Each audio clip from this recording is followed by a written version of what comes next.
do is we're going to take a little funnel and pour a bunch of tools into your brain. Often we teach these tools over a day-long intensive.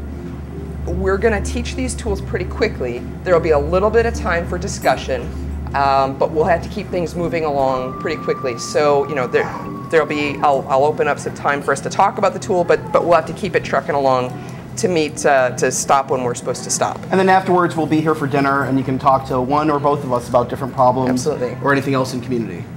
And we've already talked to a couple of folks one-on-one about issues, their specific issues they're having in their community, and we're happy to talk more as well.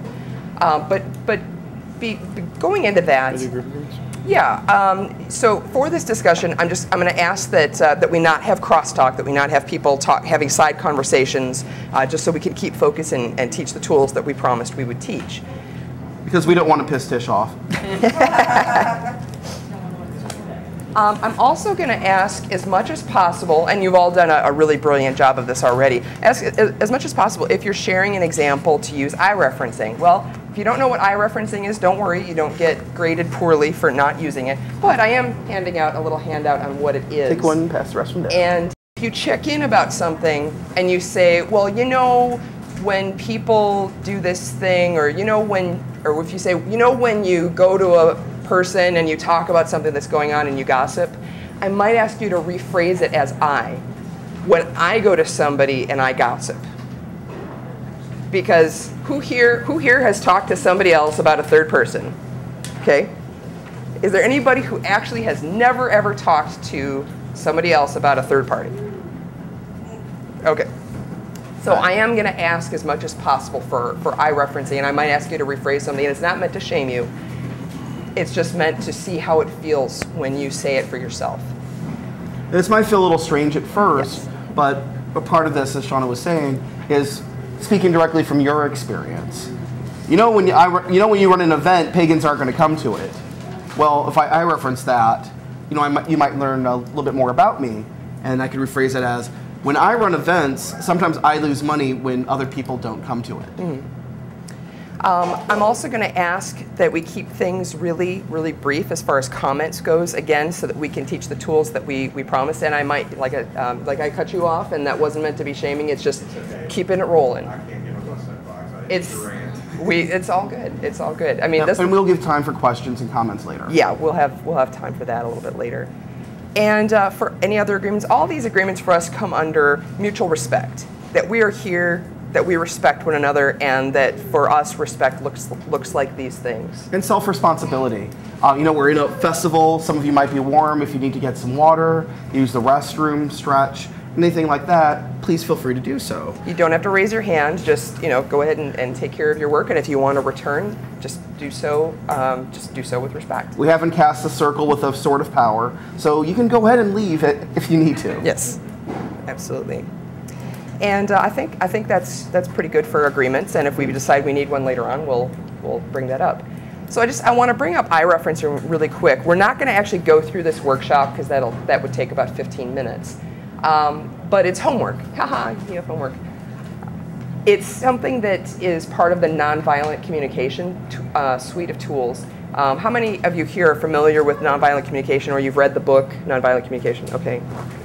This is often called compassionate communication. Yes.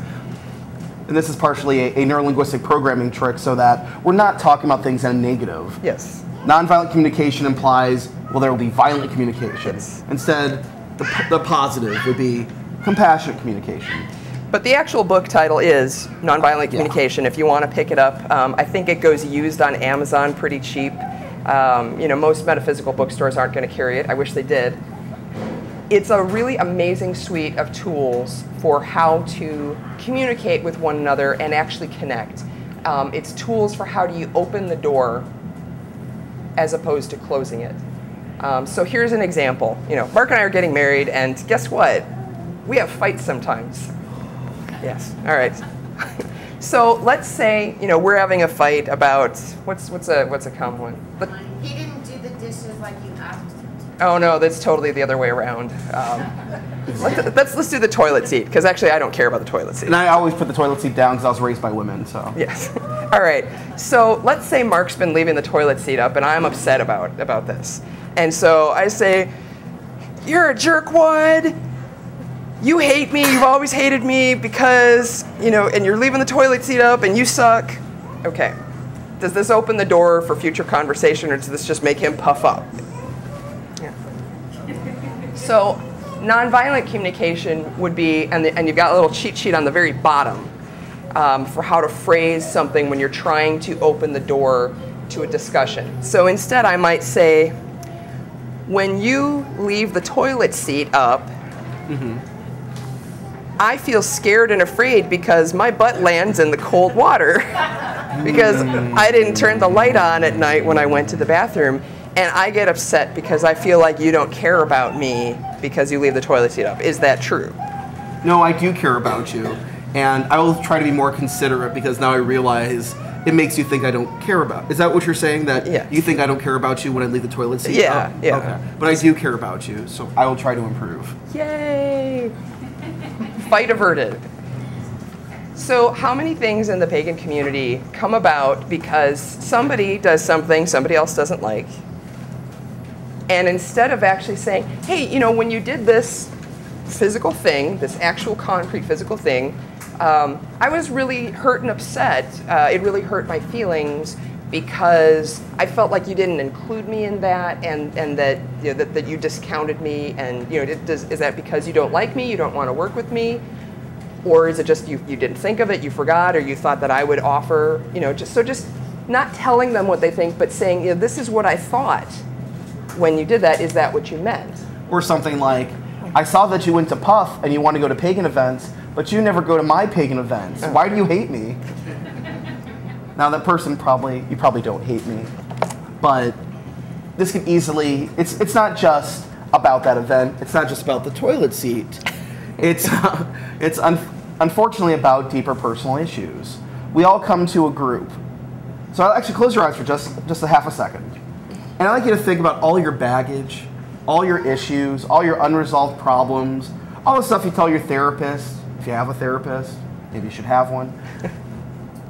And all those things you're thinking about right now, you bring to your group, and everyone in your group brings their baggage. You can open your eyes now. So imagine if we've decided to do a monthly event, A pagan night out, or a pagan camp out once a month. We're gonna do a ritual once a month. We all truck along our little baggage cart of all the things that have been done to us in the past. And, Mark and I are both a testament to the fact that therapy, mystical experiences, magical work, deep personal spiritual work, you can get past some of that baggage. You can move past it. There's always more. There's always a steamer trunk somewhere that you didn't know was there. But if you really work on your issues, so that you're not bringing as many of them to the table, it really will change your groups. It really will impact them. And then you can become an example for other people and help them work on their baggage. An example in these communications is, and I'll pass out another handout, we have a tool called the 4 Levels of Reality. I took this tool from Diana's Grove. And they probably took it from... They took it from Gene Houston. Gene Houston. And Gene Houston probably adapted it from Kabbalah. So we're still trying to track that down so we can give proper citation to it. And but basically, it addresses the issue of we don't look at things that happen concretely. We come up with a story. We come up with a story for what has happened. So the example I have in there is actually something I've had happen where we have a workshop like this, and then somebody leaves. Or let me do something. Yeah? Okay, I'm gonna... Well, don't knock over the No, key. I'm not gonna. Okay, so Mark's turning his back to the whole room, and he's putting his face in his hands, and now he's sitting back down. So, okay, if I look at it like a reporter, physical reality, the actual physical things that are happening, that's one layer. That's physical reality. Did they not go? Okay, all right, I'll see if I have some more here. So what I did was, the physical reality, as if I was a reporter, was I turned my back to everybody, I put my hands in my face, and then I sat back down. Now, the emotional reality how does that make you feel? Someone might say, wow, I feel like Mark disrespected me by showing me his butt. Or, why is Mark ignoring me? Or Shauna might say, what the hell is Mark doing in the middle of this workshop? Has he lost his mind? I don't think I want to teach workshops with him anymore if he's going to show his butt to the audience. This would be emotional reality. You know, how do you feel when a physical thing has actually happened? Now, from that emotional reaction, there's going to be a story. So the story can be made up that Mark likes to show his butt at people. Or it could be, you know, Mark is rude. You know, why is Mark so rude? Why is he disrupting the workshop that he's teaching with Shauna? Things like that. So this will be the mythical reality. What is the story that's been told based upon this reality? And that's coming from these emotions that are coming up. Now, the final step in this puzzle is the essential reality. Now, what this is the baggage that is the seed of the story and these emotions. So, if one of you have felt like, let's say, ignored in the past, let's say your parents ignored you, or a close friend ignored you growing up, you might have this baggage of abandonment or feeling ignored or disrespected. So when that happens, when a trigger occurs, then it sets in motion the series of myth and emotions that attach this physical reality.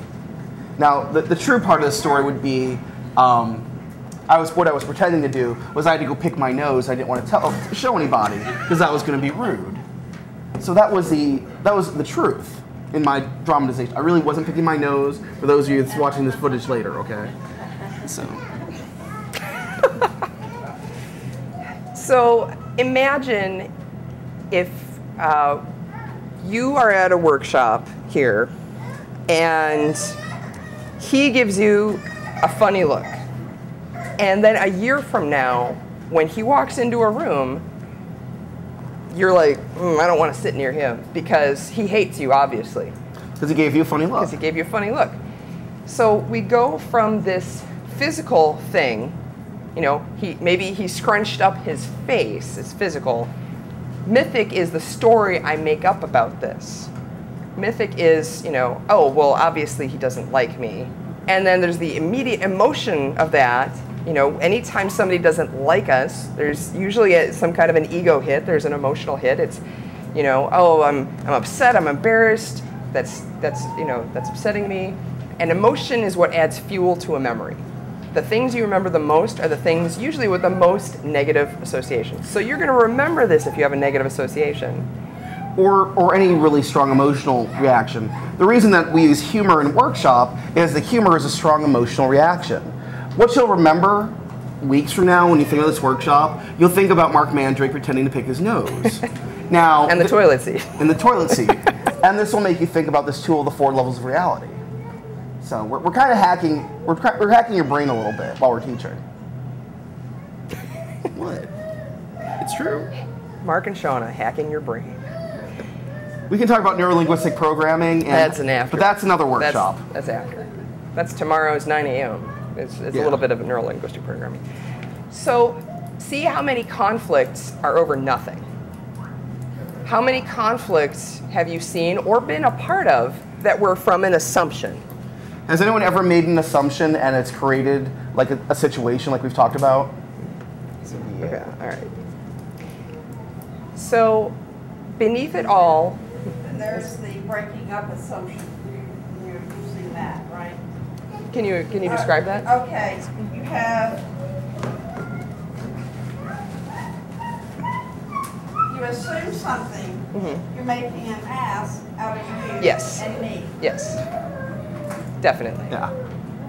Yeah, it's all the little things that happen that don't need to cause a conflict. But the root of it all is this essential reality stuff. You know, the example I use in the handout, and I'll make sure you guys get one either via email or one way or the other. It just has a little example under each of these. You know, an example is when I've taught a workshop and I had somebody leave the workshop, and this is when I was really new to teaching. I was really shy. I was really not a very good facilitator at the time at all. I was not, you know, my voice shook. I wasn't comfortable talking. And, you know, my immediate thought when this guy left the workshop was, wow, he really hates my workshop because, you know, he doesn't like me and he thinks I suck now. Well, this goes down to my core self-esteem issues. You know, those of you who were in the alchemy workshop last night, or yesterday evening, you know, we talked about how many of you have been rejected from a group before? You know, how many of you have been the unpopular one or the rejected one or unpopular for whatever reason? You know, most of us have had that experience of being shut out at one point or another. Not everybody, but most of us. And that does terrible things to your sense of self-worth and self-esteem. I'm not talking about self-esteem in terms of egotism and becoming, you know, I am awesome all the time. You know, no, but just being balanced. And so what this tool is an invitation to is if you have a disagreement with somebody, instead of having the assumption, can you actually go to somebody and say, hey, you know, when we were working on that project last week, you said something about one of my ideas. You said, you know, that you didn't think that was a very good idea, and that, you know, I felt like you didn't value me. And then you might say, you know, I've run events like that before, and I've seen that, and it didn't work. You know, and then I might say, oh, well, okay, that gives it more context. Or you might say, oh, I wasn't even thinking. If you can actually check in with somebody and actually talk to them, and let me tell you, this is one of the hardest things to learn. This is what I'm asking you to do in your groups, in your communities, is actually go have a conversation and say something that's hard to say.